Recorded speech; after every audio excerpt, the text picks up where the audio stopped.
वल्क़लमि वमा यस्तुरून। नाज़रीन अस्सलामु अलैकुम वरहमतुल्लाहि वबरकातुहू। सीधी बात की ताज़ा तरीन खबरों में आप लोगों का इस्तकबाल है। नाज़रीन आइए चलते हैं, देखते हैं सुर्खियां क्या हैं आज की। सीधी बात चैनल ने अपने नए प्रोग्राम जिक्र मेरे हबीब का पैगाम फुरकान कन्नड़ा वेबसाइट और वीडियो न्यूज़ और नए कॉन्फ्रेंस हॉल का इफ्तिताह कर दिया। मुसलमान एहसास से कमतरी का शिकार ना हो, हमारे पास ईमान की ताकत मौजूद है, मौलाना सैयद अंदर शाह कासमी का बयान। बीजेपी एमपी का मुतनाज़ा बयान, प्रियंका दिल्ली में जीन्स पहनती हैं, आवाम के बीच साड़ी में आती हैं। सुनंदा पुष्कर की मौत से जुड़े मामले में रिपब्लिक टीवी और अर्नब गोस्वामी के खिलाफ एफआईआर का हुक्म। असदुद्दीन ओवैसी बोले, हम अपनी मर्जी से मुसलमान हैं, किसी ने हमारे आबा व अजदाद को मजबूर नहीं किया। आसाम के बाद आंध्र प्रदेश में भी मोदी की मुखालिफत, गुंटूर रैली से पहले लगे पोस्टर। बंगाल टीएमसी कारकुन असेंबली का कत्ल, बीजेपी रहनुमा मुकुल राय के खिलाफ एफआईआर दर्ज।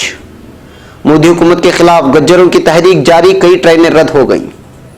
तोगड़िया ने बनाई नई पार्टी, अयोध्या से इलेक्शन लड़ाने का इरादा। पटना कारकुनान समेत कुशवाहा ने दी गिरफ्तारी, कार्रवाई की यकीन दिलाने देकर किया गया रिहा। कलकत्ता पुलिस कमिश्नर राजीव कुमार से सीबीआई के दफ्तर में पूछगछ। ट्विटर के सीईओ ने पार्लिमानी कमेटी के सामने पेश होने से इनकार कर दिया। इथियोपियाई फौज का हेलीकॉप्टर हवा हादसे का शिकार, 3 अफराद हलाक और 10 जख्मी। कनाडा मस्जिद हमला, 6 नमाजियों के कातिल को 40 साल कैद की सजा। सऊदी अरब तारिकीन वतन की फीस में इजाफे पर मसाइल का शिकार, कंपनियों को रकूम लौटाने का फैसला। गजा इसराइली दहशतगर्दी में शहीद फिलिस्तीनी बच्चे सुपुर्द खाक। इसराइल तुर्क शहरियों को अल-कुद्स में मंसूबे तहत हदफ बना रहा है, तुर्क तंजीम का बयान। लीबिया में फिजाई हमला, गरब उर्दून फिलिस्तीनियों की सैकड़ों दोनों अर्जी पर इसराइली बुलडोजर चढ़ा दिए गए। हमारी कोशिशों से काशिकजी कत्ल केस की रिपोर्ट अक़वाम मुत्तहिदा तैयार कर पाई है, चावुश ओलो का बयान। नाज़रीन अस्सलामु अलैकुम वरहमतुल्लाहि वबरकातुहू। सीधी बात की ताज़ा तरीन खबरों में आप लोगों का इस्तकबाल है। मैं अंसार अजीज नदवी आज की खबरों की तफसीलात लेकर आपकी खिदमत में हाजिर हुआ हूँ। नाज़रीन तफसीलात में जाने से पहले मैं आप लोगों से माफ़ी का खासगार हूँ कि गुज़श्ता 2 दिनों से मैं प्राइम टाइम और डेली वीडियो न्यूज़ लेकर के आपकी खिदमत में हाजिर नहीं हो पाया। इसके अपने कई वजूहात थे, एक तो सफ़र में भी था और दूसरे एक ही दफ्तर की नए प्रोग्रामों की तैयारी में था। ये प्रोग्राम क्या हैं, अभी जो न्यूज़ तफसीलात आ रही है उसमें आप लोगों के सामने सारी तफसीलात आ जाएंगी। और जैसा कि आप जानते भी होंगे और जो बहुत सारे लोगों ने देख भी लिया होगा कि हमारे 2 प्रोग्राम ऑलरेडी अपलोड हो चुके हैं यूट्यूब में, उसको आप लोग जरूर देखें, वहां पे आप लोगों को पता चल जाएगा। बहरकैफ चलिए चलते हैं खबरों की तफसीलात की जाने। पहली खबर हमारे सीधी बात चैनल की ही है। सीधी बात चैनल ने अपने कई नए प्रोग्रामों को मुतारिफ करा दिया है। इन प्रोग्रामों को मंजर आम पर लाने के लिए बरोज जुमेरात बाज़ नमाज मगरिब दफ्तर सीधी बात के नए तज़ईन शुदा कॉन्फ्रेंस हॉल में एक दुआ या तकरीब सजाई गई थी, जिसमें उलमाए भटकल व बेंगलुरु ने शिरकत करते हुए अपने ख्यालात का जहाँ इजहार किया, वहीं चैनल को ढेरों सारी दुआओं से नवाजा। इस मौके पर सीधी बात ने अपने प्रोग्रामों में जिक्र मेरे हबीब का पैगाम फुरकान कन्नड़ा वेबसाइट और कन्नड़ा वीडियो न्यूज़ को मुतारिफ करा दिया। इन प्रोग्रामों को इस नशिस्त के सदर मौलाना मकबूल कोबट्टे नदवी, जो कि मुल्क हिंद के मशहूर मारूफ दीनी मदरसा जामिया इस्लामिया जामियाबाद भटकल के मोहतमीम हैं वो, और मौलाना इलियास जागटी नदवी भटकली, जो कि मशहूर मारूफ आलिम दीन हिंदुस्तान में, उन्होंने इफ्तिताह किया। और उनका साथ बेंगलुरु के मशहूर उलमाए किराम मौलाना शब्बीर नदवी दामद बरकातुहुम, मस्जिद बिलाल के इमाम खतीब मौलाना शाकिरुल्लाह रशादी ने दिया। इस मौके पर सीधी बात के एडिटर मौलाना अंसारी नदवी ने इजलास के गर्ज़ व गायत पर रोशनी डालते हुए तमहीदी कलिमात में कहा कि शुरू दिन से ही सीधी बात इदारे के जो मंसूबे थे उसको एक के बाद एक मंजर आम पर लाने के लिए इदारा पूरी तरह संजीदा है, और तबलीग दीन के लिए सोशल मीडिया जिस तरह से भी इस्तेमाल करने की जरूरत पड़ेगी उसके लिए इदारा पूरी तरह तैयार है। उन्होंने पैगाम फुरकान जिक्र मेरे हबीब का सल्लल्लाहु अलैहि वसल्लम और कन्नड़ा न्यूज़ और वेबसाइट के सिलसिले में तफसीली रोशनी डालते हुए कहा कि इस्लामी सहाफत के फरोग के लिए हिंदुस्तान के तमाम मकामी ज़बानों का इस्तेमाल किया जाएगा और उस पर अव्वल दिन से ही काम जारी है। उन्होंने कहा कि 1.5 साल के अंदर 1.5 करोड़ के बजट वाला 24 आवर्स वाला ऑनलाइन चैनल लॉन्च करना इनका अव्वलीन मकसद है। अगर इसके लिए तमाम ज़राए वसाइल पैदा हुए तो फिर ये मुसलमाना हिंद का पहला 24 आवर्स यानी 24 आवर्स ऑनलाइन चैनल होगा और हजरत मौलाना अली मियां रहमतुल्लाह अलैह के ख्वाबों की ताबीर की जानिब बढ़ता हुआ पहला कदम होगा। इस मौके पर हजरत मौलाना इलियास नदवी ने बात करते हुए कहा कि एडिटर सीधी बात ने न सिर्फ उलमाए हिंद के बल्कि मुसलमानों ने हिंद की तर्जुमानी कर रहे हैं। उन पर लगने वाले इल्जामात और हायल होने वाले अड़चनों की परवाह किए बगैर वो सिर्फ सामने देखते हुए आगे बढ़ते जा रहे हैं, जिसकी वजह से वो कामयाबी की बुलंदियों को छू रहे हैं। उलमा समेत आम आवाम का तबका ही उनको दुआओं से नवाजता है। अगर अल्लाह ने यहाँ तक लाया है तो फिर ऑनलाइन 24 आवर्स चैनल भी इंशाल्लाह बन जाएगा। इसके लिए नाउम्मीद होने की जरूरत नहीं। मौलाना ने कहा कि ऐसे हालात में उनके लिए हिम्मत अफजाई की दो बोल अगर हम नहीं बोल सकते तो फिर फायदा ही क्या है। मौलाना ने इस मौके पर अल्लाह की जानिब से अता करदा बेपनाह सलाहियतों पर एडिटर साहब को बारहा अल्लाह रब्बुल इज्जत का शुक्र बजा लाने को कहा और कहा कि जिस तरह से सहाफती खिदमात में तरक्यात के मनाजिल तय कर रहे हैं वैसे ही उनके मामलात में भी इजाफा होता जा रहा है। ये इंदल्ला मकबूलियत की निशानी है और इस पर बरकरार रहना जरूरी है। मौलाना ने इस मौके पर मुबारकबादियों समेत कई सारी दुआओं से नवाजा। इसके बाद सदारती कलिमात में मौलाना मकबूल कोबट्ट नदवी दावत बरकातुहू ने भी अपने ख्यालात का इजहार करते हुए कहा कि फिक्र नदवा को अपना तमाम मसालिक व मशारिब को साथ लेकर चलने का नहज अपनाते हुए सहाफत में आगे बढ़ते रहे।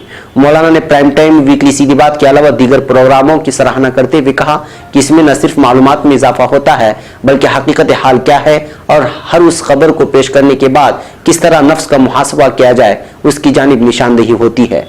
यही सीधी बात और अंसार अजीज को दूसरों से मुमताज करता है। नाज़रीन, मलहूज रहे कि इस मौके पर शहर भटकल के जामिया इस्लामिया के असातिज़ा में से मौलाना उसामा नदवी, मौलाना अबरार नदवी, मौलाना बशीर नदवी, मौलाना वसीउल्लाह डीएफ, मौलाना दाऊद खलीफा नदवी, मौलाना कैस नदवी, मौलाना रिजवान मोहतशम नदवी समेत कई उलमाए किराम मौजूद थे और मौलाना अब्दुल मुईज़ नदवी की दुआए कलिमात पर यह नशिस्त बर्खास्त हुई, जबकि नशिस्त का आगाज मौलाना रिजवान मोहतशम नदवी की तिलावत कुरान करीम से हुआ था और बाद में मशहूर शायर जनाब अज़ीज़ुद्दीन अजीज बेलगामी साहब ने अपने नातिया कलिमात पेश करके खूब दाद वसूला था। नाज़रीन, अब खबर कोलार से। आज पूरी दुनिया में मुसलमानों पर जुल्म सितम ढाया जा रहा है। अगयार दिन रात मुसलमानों को सफ़े हस्ती से मिटाने की कोशिश में लगे हुए हैं। हमारा प्यारा मुल्क जिसे मुसलमान ने आज़ाद करवाया, यहाँ भी मुसलमानों पर दिन ब दिन जुल्म सितम ढाया जा रहा है। मुसलमान मुल्क के और आलमी हालात को देखकर एहसास कमतरी का शिकार हो चुका है। जो कभी बादशाह था आज फ़कीर बना हुआ है, जो कभी मालिक था आज नौकर बन चुका है। मज़कूरा ख्यालात का इजहार मुमताज़ आलिम दीन मौलाना सैयद अंदर शाह कासमी ने किया। मस्जिद अक्सा रहमतनगर कोलार में हजारों फर्जंदान तौहीद से खिताब करते हुए उन्होंने कहा कि हालात से घबराकर हमें हक की राह तर्क नहीं करनी चाहिए। अल्लाह जालिमों को मोहलत देता है लेकिन जालिमों का खातिमा उनकी तबाही व बर्बादी तय है। मौलाना ने कहा कि अल्लाह ने फिरौन के साथ क्या किया, नमरूद, हामान, शद्दाद, अबू जहल के साथ क्या किया, क्या उनको उनके अंजाम तक नहीं पहुंचाया। मौलाना ने कहा कि अल्लाह के यहाँ देर है, अंधेर नहीं है। खबर नई दिल्ली से। प्रियंका गांधी के सियासत में कदम रखने के बाद सियासी गलियारों में जबरदस्त हलचल मची हुई है। अपोजिशन के लीडर लगातार मुतनाज़ा बयान दे रहे हैं। इस बार उत्तर प्रदेश के बीजेपी रुकने पार्लियामेंट हरीश द्विवेदी ने उनकी लिबास पर भी मुतनाज़ा बयान दे दिया। द्विवेदी ने कहा कि प्रियंका जब दिल्ली में रहती हैं तो जीन्स और टॉप पहनती हैं और जैसे आवाम के बीच जाती है तो साड़ी और सिंदूर लगाकर आ जाती हैं। आपको बता दें कि रुकने पार्लियामेंट हरीश ने यह बयान बस्ती में मुनक्किदा एक प्रोग्राम में दिया है। इस दौरान मीडिया को खिताब करते हुए उन्होंने कांग्रेस की जनरल सेक्रेटरी प्रियंका गांधी के लिबास पर मुतनाज़ा तबसरा कर दिया था। एक और खबर नई दिल्ली से। दिल्ली की एक अदालत ने न्यूज चैनल रिपब्लिक टीवी और उसके एडिटर अर्नब गोस्वामी के खिलाफ एफआईआर दर्ज करने का हुक्म दे दिया है। कांग्रेसी रहनुमा शशि थरूर की शिकायत पर अदालत ने हुक्म दिया है। अदालत ने कहा है कि अर्नब और रिपब्लिक टीवी के खिलाफ एफआईआर दर्ज की जाए। ये शिकायत थरूर की बीवी सुनंदा पुष्कर की मौत की जांच से मुताल्लिक खुफिया दस्तावेजों की चोरी के इल्जाम से जुड़ी है। मेट्रोपॉलिटन मजिस्ट्रेट धर्मेंद्र सिंह ने 21 जनवरी को दिए अपने हुक्म में मुताल्लिका SHO को एफआईआर दर्ज करने और मामले की जांच करने की हिदायत दी है। अब हैदराबाद से। योग गुरु रामदेव के बयान पर IMIM के सरबराह असदुद्दीन ओवैसी ने जवाबी हमला कर दिया है। ओवैसी ने कहा, मैं उनसे यानी रामदेव से कहना चाहूंगा कि अपने अकायद को अपने तक ही महदूद रखें, अपने अकीदे को किसी पर थोपना गलत है। उसी के साथ ओवैसी ने रामदेव के बयान पर कहा, RSS और संघ परिवार हर मर्तबा इस तरह के बयान देते हैं। हम अपनी मर्जी से मुसलमान हैं, हमारे आबा व अजदाद को किसी ने इसके लिए मजबूर नहीं किया। गौरतलब है कि मैं योग शोर में हिस्सा लेने के दौरान मीडिया से बातचीत में रामदेव ने कहा था कि भगवान राम सिर्फ हिंदुओं के नहीं बल्कि मुसलमानों की भी आबा व अजदाद है। बाबा रामदेव ने कहा कि राम मंदिर अयोध्या में नहीं बनेगा तो क्या मक्का व मदीना में बनेगा, और वेटिकन सिटी में तो बनने वाला नहीं है। रामदेव ने कहा कि बिल्कुल सच है कि राम की जन्मभूमि अयोध्या है और राम सिर्फ हिंदुओं की ही नहीं बल्कि मुसलमानों की भी आबो अजदाद हैं। साथ ही गुरु रामदेव ने कहा कि राम मंदिर का मुद्दा वोट बैंक की सियासत से जुड़ा नहीं है।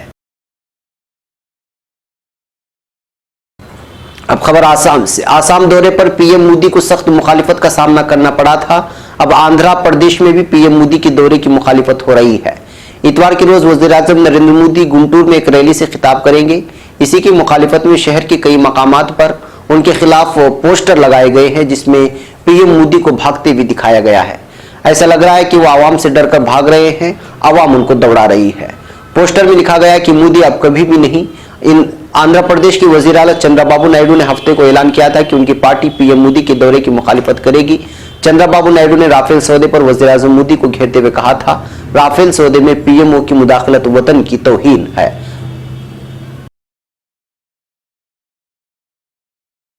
अब खबर मगरिबी बंगाल से। मगरिबी बंगाल में जिला नादिया के हंसखाली से तृणमूल कांग्रेस के रुकन असेंबली सत्यजीत विश्वास का हफ्ते के रोज नामालूम मुसल्लह अफराद ने गोली मारकर कत्ल कर दिया। वाकया उस वक्त पेश आया जब विश्वास भोलबारी में अपनी रिहाइशगाह के नजदीक सरस्वती पूजा तकरीब में शामिल हो रहे थे। वाकये के बाद उन्हें संगीन हालात में करीबी शक्ति नगर अस्पताल ले जाया गया, जहां डॉक्टरों ने उन्हें मुर्दा करार दे दिया। इस मामले में पुलिस ने कार्रवाई करते हुए 2 मुल्जिमान को गिरफ्तार कर लिया है। इसके अलावा हंसखाली पुलिस स्टेशन के इंचार्ज को मुअत्तल कर दिया गया। हफ्ते के रोज इस मामले में एफआईआर दर्ज करके तफ्तीश का हुक्म दे दिया गया था। खबरों के मुताबिक एफआईआर में बीजेपी रहनुमा मुकुल राय का नाम भी शामिल है। अब खबर नई दिल्ली से। मोदी हुकूमत के खिलाफ गज्जरों की तहरीक ने रेलवे निजाम को बुरी तरह मुतासिर कर दिया है। जहां जुमा के रोज तकरीबन 25 ट्रेनें मुतासिर हुई थी, वहीं हफ्ते के रोज 14 ट्रेनें रद्द की गई। दरअसल गज्जर लीडर करोड़ी सिंह सेंसला अपने हामियों के साथ जुमा से राजस्थान के सवाई माधोपुर जिले में ट्रेन की पटरियों पर बैठे हैं। ये तहरीक गुज्जर तबके को रिजर्वेशन देने का मुतालबा करते हुए चलाई जा रही है। सेंसला ने मीडिया से इस बारे में कहा कि गुज्जर तबके की मांग को पूरा करना वज़ीर-ए-आज़म और वज़ीर आला के लिए बड़ा काम नहीं होना चाहिए। सालों से हम गुज्जरों के लिए रिजर्वेशन का मुतालबा कर रहे हैं और अब मजीद ताखीर नाकाबिले बर्दाश्त है। रेलवे ट्रैक पर गुज्जर तबके की जारी मुजाहरे की वजह से हफ्ते के रोज न सिर्फ 14 ट्रेनें रद्द हुई बल्कि 20 गाड़ियों का रास्ता भी तब्दील करना पड़ा था। अब खबर नई दिल्ली से। विश्व हिंदू परिषद के साबिक लीडर प्रवीण तोगड़िया ने अपनी सियासी पार्टी हिंदुस्तान निर्माण दल HND बनाने का ऐलान कर दिया है। आम इलेक्शन से चंद महीने कबल पार्टी लॉन्च करने की तकरीब कौमी दारुल हुकूमत के इंदिरा गांधी इंडोर स्टेडियम में मुनक़िद हुई। इनकी पार्टी कम से कम 40 हलकों से इलेक्शन लड़ेगी। तोगड़िया ने मुल्क से आए हुए अपने हामियों की मौजूदगी में अयोध्या से इलेक्शन लड़ने का ऐलान किया है। उन्होंने जय श्री राम के नारों के दरमियान कहा कि अब की बार पब्लिक की सरकार और अगर वो मुंतखब होते हैं तो राम मंदिर तामीर में कोई वक्त नहीं लगेगा। उन्होंने कहा कि हिंदुस्तान निर्माण दल हिंदुस्तान की तरक्की, पहचान, खुशहाली और महफूज बनाने के लिए बनाई गई है। उनका यह वादा धोखा देने वाला वादा नहीं है बल्कि काबिल एतिमाद है। अब खबर पटना से। राष्ट्रीय लोक समता पार्टी यानी RLSP के 250 कारकुनान के साथ आज दारुल हुकूमत पटना के कोतवाली थाने में गिरफ्तारी देने पहुंचे। पार्टी के कौमी सदर उपेंद्र कुशवाहा को तहकीक में ताउन देने की यकीन दहानी के बाद आजाद कर दिया गया है। पुलिस डिप्टी सुपरिंटेंडेंट नज़्म-ओ-नस्क डॉक्टर राकेश कुमार ने यहां बताया, CRPC की दफा 41(1) के तहत 7 साल से कम सजा के मामले में नोटिस तामील करवाकर छोड़े जाने की सुप्रीम कोर्ट की जारी रहनुमा उसूल की बुनियाद पर कुशवाहा और उनके साथ गिरफ्तारी देने पहुंचे 250 कारकुनान को रिहा कर दिया गया है। अब खबर शिलांग से। कलकत्ता पुलिस कमिश्नर राजीव कुमार से मेघालय की राजधानी शिलांग में शारदा चिट फंड घोटाला मामले में CBI ने हफ्ते की सुबह पूछताछ की। राजीव कुमार सुप्रीम कोर्ट की हिदायत के बाद CBI के सामने पेश हुए हैं। CBI के सामने पेश होने के लिए जुमा को ही राजीव कुमार शिलांग पहुंच गए थे। हफ्ते की सुबह वो शिलांग में वाक़ई CBI के दफ्तर में पहुंचे, जहां CBI के अफसरान ने दिन भर उनसे पूछताछ की। राजीव कुमार पर सबूतों को मिटाने और नुकसान पहुंचाने की कोशिश का इल्जाम है। जराये के मुताबिक राजीव कुमार ने CBI से कहा है कि वो ज्यादा दिनों तक शिलांग में नहीं रुक सकते हैं, क्योंकि सरस्वती पूजा और बोर्ड इम्तिहानात की वजह से उनको कलकत्ता में रहना जरूरी है। अब खबर नई दिल्ली से। सोशल मीडिया प्लेटफॉर्म ट्विटर के CEO जैक दोर्जे और दूसरे अफसरों ने पार्लियामेंट की कमेटी के सामने पेश होने से इनकार कर दिया है। जराये के हवाले से खबर सामने आई है। गौरतलब है कि इंफॉर्मेशन टेक्नोलॉजी मामलों की पार्लिमानी कमेटी ने सोशल मीडिया प्लेटफॉर्मों पर शहरियों के हुकूक के तहफ़्फ़ुज़ के मुद्दे पर ट्विटर अफसरों को तलब किया था। कमेटी के सदर अनुराग ठाकर ने यह जानकारी दी है। वाज़ेह हो कि बीजेपी के एमपी अनुराग ठाकर ने अगले हफ्ते होने वाली कमेटी की मीटिंग का एजेंडा ट्वीट करते हुए कहा था कि ट्विटर के तर्जुमानों को इस मुद्दे पर अपने ख्यालात के इजहार के लिए कमेटी के सामने पेश होने के लिए कहा गया है। उन्होंने आम लोगों से भी इस मामले में उनके ख्यालात और मशवरे मांगे थे। कमेटी ने ministry of electronics and information technology के तर्जुमानों को भी मीटिंग में शामिल होने के लिए कहा था। ये मीटिंग 11 फरवरी को होनी है। अब खबरें आलम इस्लाम और आलम भर से। पहले खबर सूडान से है। अक़वाम मुत्तहिदा अमन मिशन का हिस्सा इथियोपियाई फौज का एक हेलीकॉप्टर जनूबी सूडान की सरहद के नजदीक वाक़े मुतनाज़ इलाके उबई के नजदीक सनीचर को हादसे का शिकार हो गया, जिसमें 3 लोगों की मौत हो गई है और 10 दीगर जख्मी हो गए हैं। अक़वाम मुत्तहिदा अबूरी सलामती दस्ता यूनस्फा ने इत्तला दी है। उन्होंने बताया कि इथियोपियाई फौज का हेलीकॉप्टर जिसमें 23 लोग सवार थे सनीचर को अलग सुबह यूनस्फा इहाते में हादसे का शिकार हो गया, जिसमें पायलट टीम के 3 एहलकारों की मौत हो गई। हादसे में 10 लोग संगीन तौर पर जख्मी हो गए हैं, जिनमें 3 की हालत नाजुक है। अपनी सरकारी फेसबुक साइट पर जारी बयान में यूनस्फा ने बताया कि हादसे की सही वजूहात का पता नहीं चल सका है। यूनस्फा के सरबराह और दस्ते के कमांडर मेजर जनरल गेब्रे वेल्डेजगो ने कहा है कि इस हादसे की जांच शुरू कर दी गई है। अब खबर कनाडा से। 6 नमाजियों के कातिल को 40 साल कैद की सजा सुना दी गई है। क्यूबेक के दारकूमत मॉन्ट्रियल से 9 फरवरी को मिलने वाली न्यूज एजेंसी डीपीए की रिपोर्टों के मुताबिक उस मुलजिम की उम्र इस वक्त 29 बरस है और उसका नाम अलेक्सांडर बिस्वनेट है। इसने यह हमला मॉन्ट्रियल शहर की एक बड़ी मस्जिद में दाखिल होकर वहां मौजूद नमाजियों पर 29 जनवरी 2017 को किया था। मुलजिम को मॉन्ट्रियल की एक आला अदालत ने गुज़िश्ता बरस मुजरिम करार दे दिया था और अब अदालत ने उसके खिलाफ फैसले का ऐलान किया है और उसे कम से कम 40 बरस की कैद सजा सुना दी है। कैनेडियन प्रेस एजेंसी ने जुम्मे के रोज बताया कि अदालत ने इस मुलजिम को कत्ल आमद के 6 जराइम और दानिस्ता कातिलाना हमले के दर्जनों दीगर जराइम में उम्र कैद की सजा सुना दी। अब खबर रियाद से। सऊदी अरब के शाह सलमान बिन अब्दुल अजीज ने तारिके वतन मुलाजिमीन की फीस में इजाफे से माली मसाइल से दो चार होने वाली कंपनियों को रकूम की वापसी के लिए एक स्कीम की मंजूरी दे दी है। इसके तहत साल 2017 और 18 में तारिके वतन मुलाजिमीन के काम की इजाजतनामों की मुद्दत में फीस जमा कराने वाली कंपनियों को रकूम वापस कर दी जाएंगी और रकूम अदा करने से कासिर कंपनियों को बढ़ाई गई फीसों में छूट दे दी जाएगी।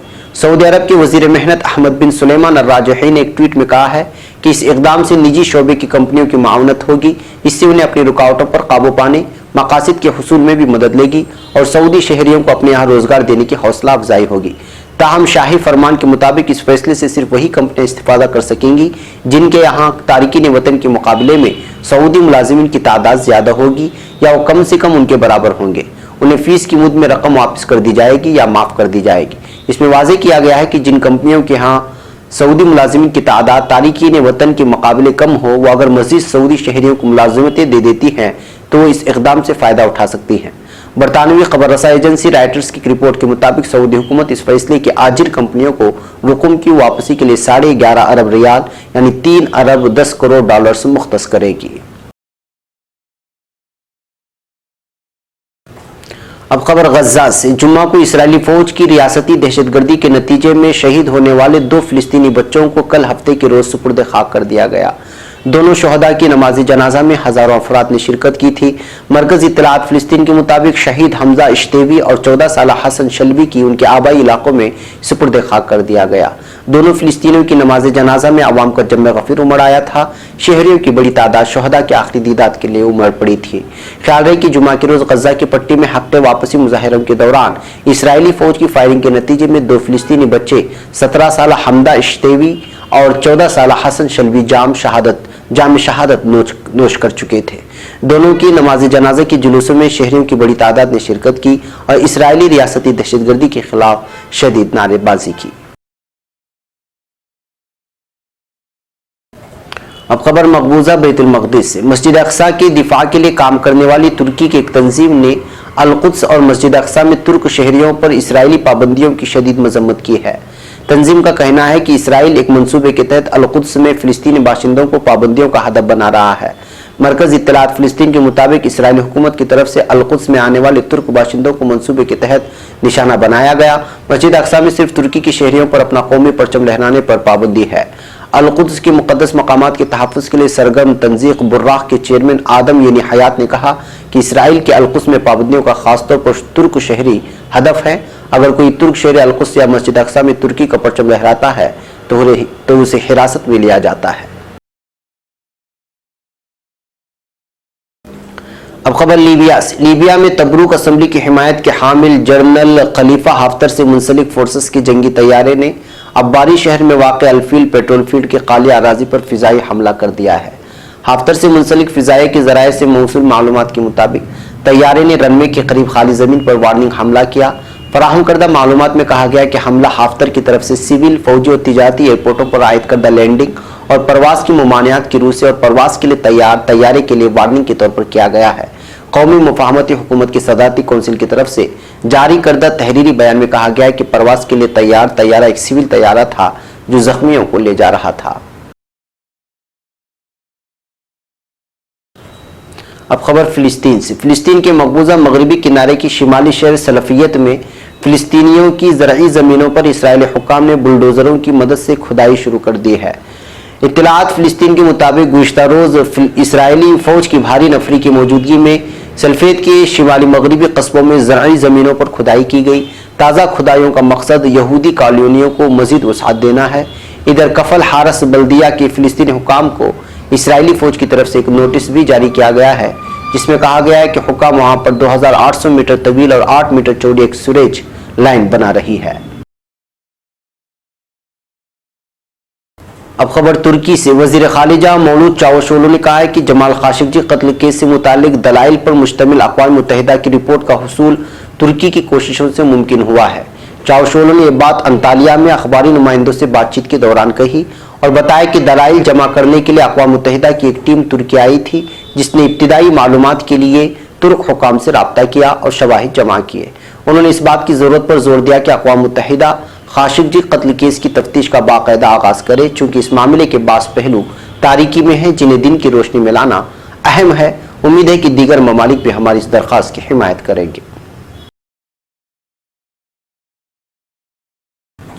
नाज़रीन, ये थी आज की ताज़ा तरीन खबरें। अगली ताज़ा तरीन खबरों के साथ फिर आपसे मुलाकात होगी। हमारी पूरी टीम को यहाँ पर इजाज़त। अस्सलामु अलैकुम व रहमतुल्लाहि व बरकातुहू।